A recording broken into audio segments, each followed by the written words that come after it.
Guys, welcome back to the channel.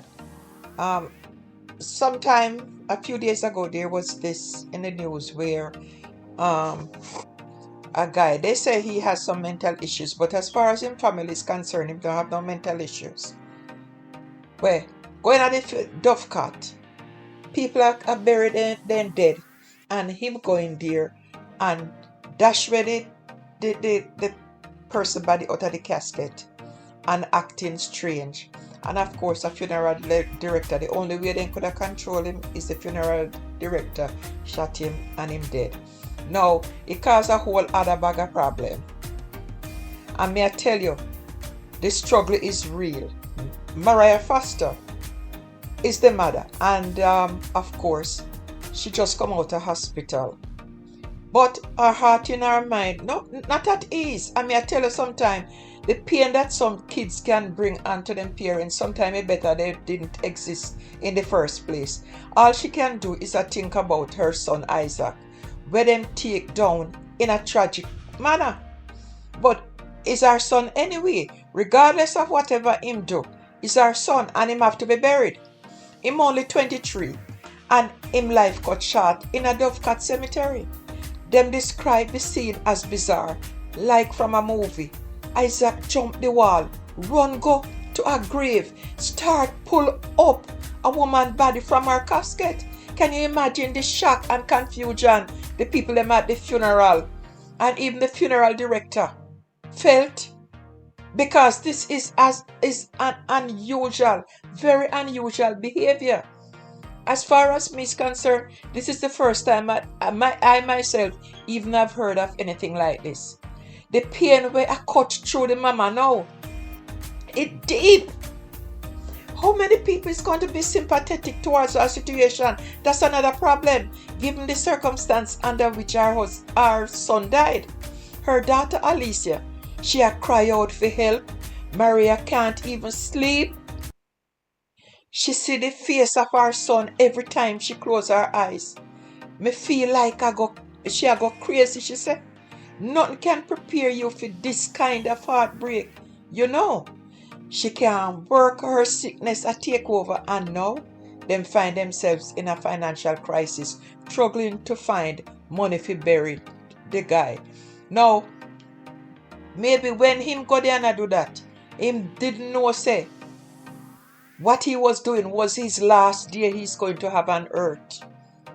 And what prompted him to go, the big question is, what prompted him to go to in such a place and do such a thing? A thing where him want to make history, or maybe he want to go to jail or whatever, because life really rough with them. Because I want one room, all of them pack up in her. I mean, I tell you, sometimes life throw such kind of curveball at people that them tend to do the things that maybe under normal circumstances they would not have done. Now the worry had built up as the mother reminisce about the last time her husband passed away, and the burial cost was so high at the time.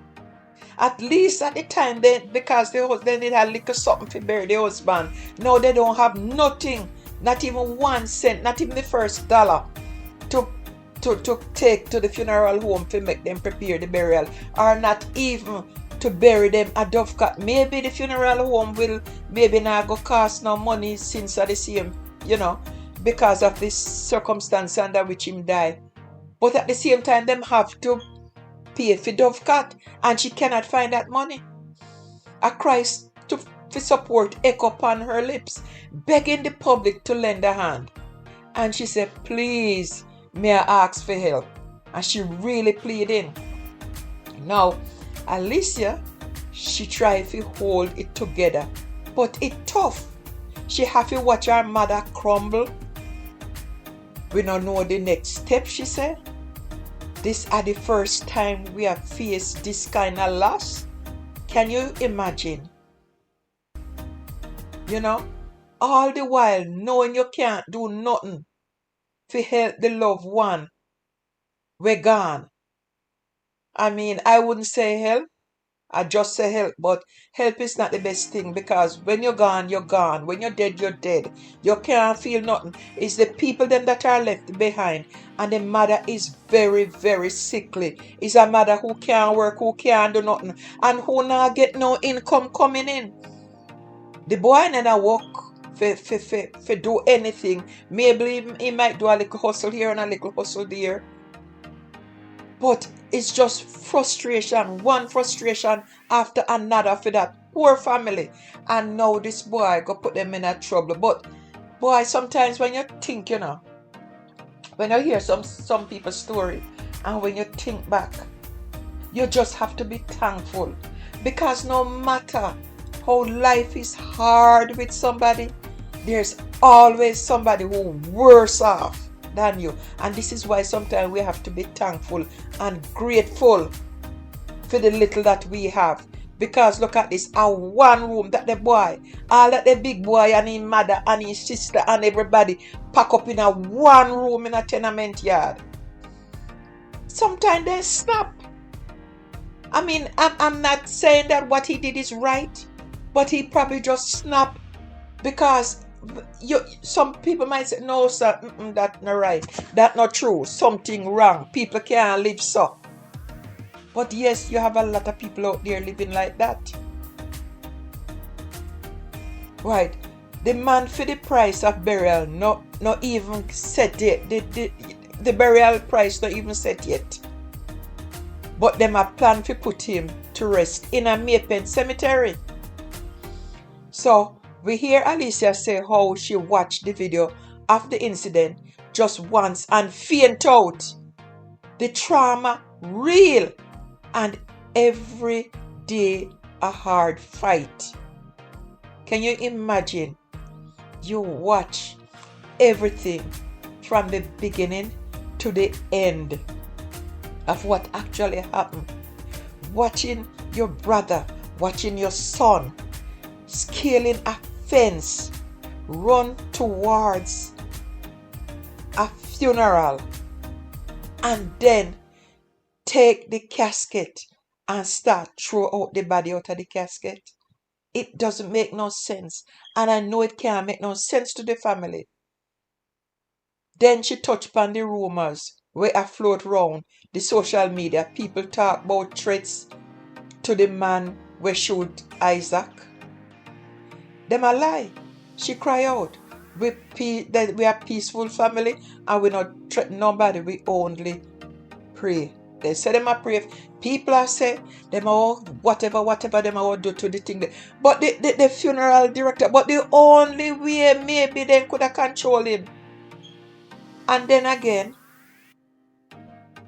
it didn't say this story didn't say have a weapon. So, people maybe just stood around and looking. Maybe if everybody did just go down on him and restrain him, maybe this would not have happened. But at the same time, also there are a lot of people out there with mental issues right here in Jamaica, and they are not being treated. So when the parents say them don't know of that, maybe him have mental issues, but he was never checked. And according to the sister, they say they're a peaceful family and they not threaten nobody. Them only pray. In this moment, all them have to hold on to is God and each other. So, may I ask you, if you can find it in your heart to help this family in a distress, link them up. No family should have to suffer like this. And every little bit count. Share the video, spread the word, and let's support them in this difficult time. Remember, my viewers, my subscribers, love and unity are the key. Until next time, stay blessed and stay safe. One love.